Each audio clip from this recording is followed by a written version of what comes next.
নমস্কার, আমি প্রিয়াঙ্কা। আমার আর একটি রেসিপি ভিডিওতে আপনাদেরকে অনেক অনেক স্বাগত।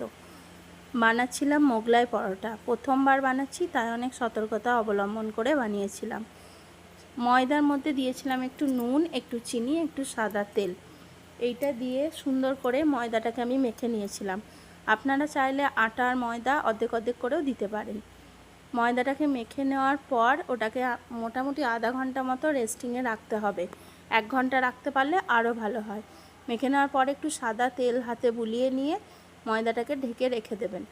তারপর কড়াতে দেবেন সর্ষের তেল। আপনি চাইলে সাদা তেলও দিতে পারেন। সর্ষের তেলের মধ্যে একটু আদা, রসুন, পেঁয়াজ আর লঙ্কা এই বাটাটা একটু দেবেন, আর তার উপর দেবেন ব্রেড ক্রাম্বস। আমি ব্রেড ক্রাম্বসের সাথে একটু সেও ভাজা গুঁড়ো করে অ্যাড করেছিলাম। ওতে একটু নুন দিয়েছিলাম, দিয়ে ওটা সুন্দরভাবে মশলার সাথে মেখে নিয়েছিলাম। আর এই জিনিসটা ডিমের সাথে মিক্স করে দিলে তবেই বাইন্ডিংটা ভালো হয়। অনেক দোকানে আমি দেখেছি মোগলাই পরোটা বানানোর সময় যে কিছু একটা দেয়, সেটা কি আমি বুঝতে পারছিলাম না, কিন্তু এতদিনে বুঝতে পেরেছি। তো ওর মধ্যে আমি একটু নুন নিয়েছিলাম। আর এই যে মশলাটা আমি ভাজছি, এটা ঘুগনি বানাবার জন্য আমি ভেজে রেখেছিলাম। তো ঘুগনিটা আমি মোগলাই দিয়ে খাওয়ার জন্য বানিয়েছিলাম। মটর আলু সিদ্ধ করাই ছিল, আর তাতে একটু মশলা দিয়ে আমি ঘুগনিটা খুব সিম্পলের মধ্যে বানিয়ে রেখেছিলাম। তারপর মোগলাই পরোটাটা মোটামুটি 1 ঘন্টা পর আমি প্রিপারেশনটা নিচ্ছিলাম।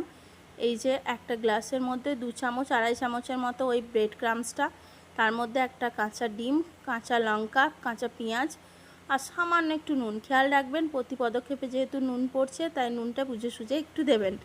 তো এইটা দিয়ে ভালো করে ফেটিয়ে নিয়েছিলাম। আর যতটা বড় পারবেন, লম্বা পারবেন লেচিটা আপনারা ততটা বড়ই বেলবেন, পাতলা করে বেলার চেষ্টা করবেন। যেহেতু আমার চাকতি বেলা অত বড় নেই, তাই আমি সারফেসের ওপর, ডাইনিং টেবিলের সারফেসের ওপরই বেলেছিলাম। আর ওটাকে দুপাশ থেকে একবার ফোল্ড করে মাঝে ওই মিশ্রণটা দিয়ে আবার সামনে পিছনে করে ফোল্ড করে দিতে হবে। আর তারপর সাদা তেলে বা সর্ষের তেলে আপনারা যেভাবে খুশি প্রথমে তেলটাকে একটু ভালো করে গরম করে নেবেন। তারপর হালকা করে ফ্লেমটা একটু কমিয়ে দেবেন, খুব কমিয়ে দেবেন না, একটু কমিয়ে দেবেন, দিয়ে 2 পিঠ লাল লাল করে সুন্দর করে ভেজে নেবেন।